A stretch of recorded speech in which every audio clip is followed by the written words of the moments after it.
Bienvenue dans l'instant invité de cette émission. Nous recevons Claude Diankaki. Il est expert en finances publiques et en décentralisation. Il est également analyste politique. Avec lui, nous allons faire un petit bilan de ce processus de décentralisation, mais également du processus électoral qui vient de s'achever. Il est en ligne, il est hors de Cotonou, raison pour laquelle nous l'appelons au téléphone. Claude Diankaki, si je vous demandais ce qu'on peut aujourd'hui, selon vous, acteur de la décentralisation, qu'est-ce qu'on peut attendre de ces conseils communaux qui viennent d'être installés? Non, ces conseils communaux sont installés de cette manière tout simplement parce que ils ont une nouvelle mission qui est celle de parrainer les candidats aux élections présidentielles de 2021. Donc, tenant compte, ils ont voulu, disons, tenir le bon bout et c'est dommage. Mais il y a des partis, au moins une formation politique de l'opposition qui a également participé à ces élections-là. Comment est-ce que au regard la participation des forces Kori pour un Bénin émergent, est-ce que on ne peut pas dire que la démocratie est en marche au Bénin? Est-ce que pour vous, les forces Kori pour un Bénin émergent, si c'est cette force-là qui est effectivement allée aux élections, vous croyez que ce parti de l'opposition, comme vous voulez de le dire, allait avoir combien, le contrôle de combien, 6 ou 7 communes? 7 communes, oui. Bon, je ne crois pas. Je ne crois pas. Vous le savez même que ce parti-là, bon, nous connaissons tous comment il fonctionne, qui est le leader de ce parti-là. Et si le leader de ce parti a claqué la porte et demandé qu'on n'associe même pas son nom dans les campagnes, bon, je crois que de mon point de vue, on ne peut pas parler de parti politique de l'opposition qui a participé à ces élections. Mais ils n'ont jamais... Étant donné que nous savons tous comment ce parti politique est allé aux élections. Ils n'ont jamais dit le contraire pour Claude Diankaki.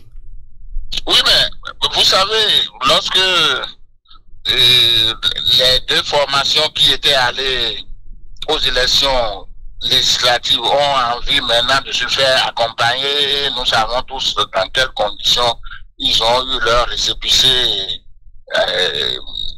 Nous ne pouvons pas raisonner autrement. Donc, si le récépissé n'était pas obtenu dans les conditions que nous voyons tous, bon, on pouvait dire que c'est une force de l'opposition.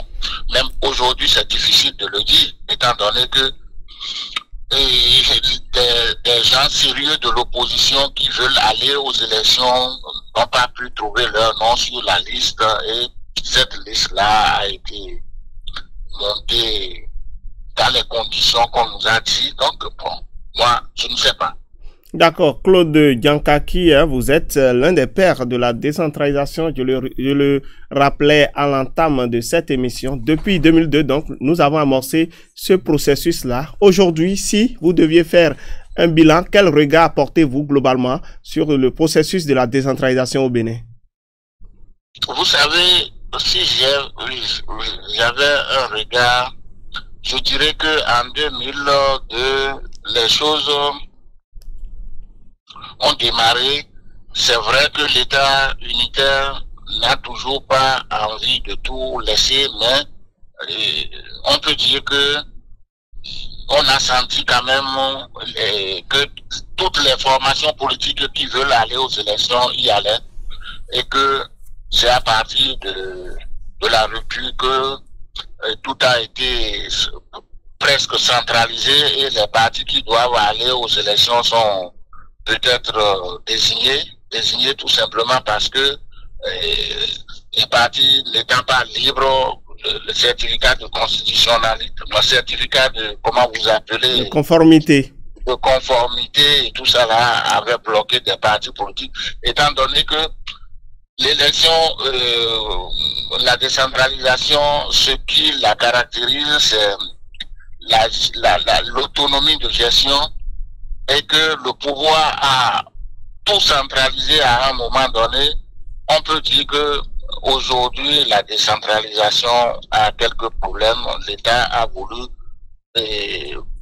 tellement contrôler la décentralisation qu'on peut dire qu'au lieu de parler de décentralisation, on glisse subrepticement vers la recentralisation. Si j'avais, disons, quelque chose à dire comme bilan sur la décentralisation, c'est ce que je pourrais dire. À un moment donné, oui, les choses allaient un peu librement et puis brusquement, tout a commencé par être recentralisé et ça peut poser un certain nombre de problèmes. Et surtout que quand vous allez dans un pays qu'on ne peut pas dire que et telle commune est de l'opposition, telle autre est de la mouvance et que tous disent que bon, ils sont avec le gouvernement, même dans les États hyper décentralisés, les maires sont toujours avec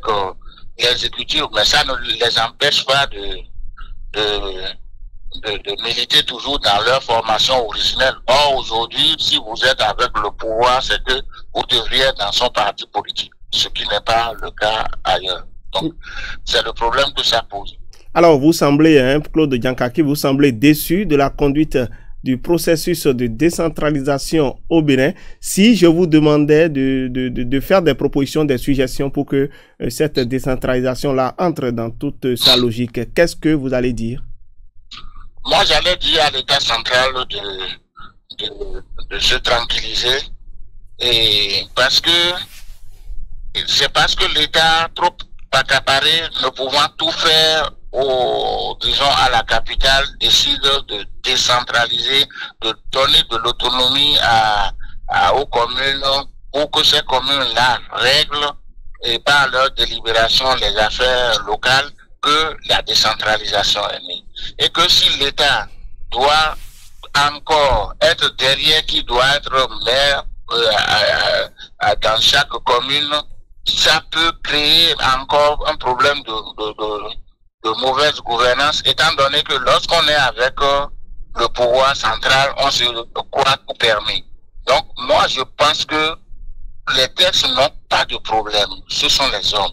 Si aujourd'hui, on peut dire à l'État de se tranquilliser, de rester dans son rôle et de taper lorsqu'il aura mauvaise gestion, les communes, on pourra sentir un développement à la base. Mais lorsque toutes les communes, c'est-à-dire tous les maires, les 77, doivent se dire, bon, qu'ils sont de la mouvance et que ce soit le BR ou l'UP, la formation politique, c'est que ils vont faire de la mauvaise gestion et ils seront toujours parrainés par l'État parce que c'est à eux désormais de parrainer les prochains candidats. Non, on ne devrait pas se comporter de cette manière. Dire même que le parrainage ne concerne que les députés et les maires, c'est trop demandé de mon point de vue. Pour les députés, je peux encore comprendre, mais les maires, je peux encore comprendre qu'on peut dire oui, à l'ensemble des élus, c'est-à-dire n'importe qui est élu. Élu sur le seul conseil communal.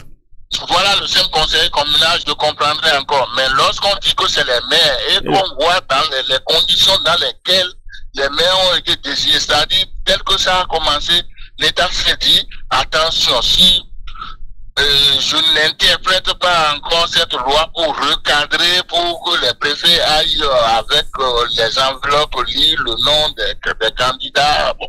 Donc c'est ce qui s'est passé. Donc au début, les préfets n'allaient pas avec des enveloppes.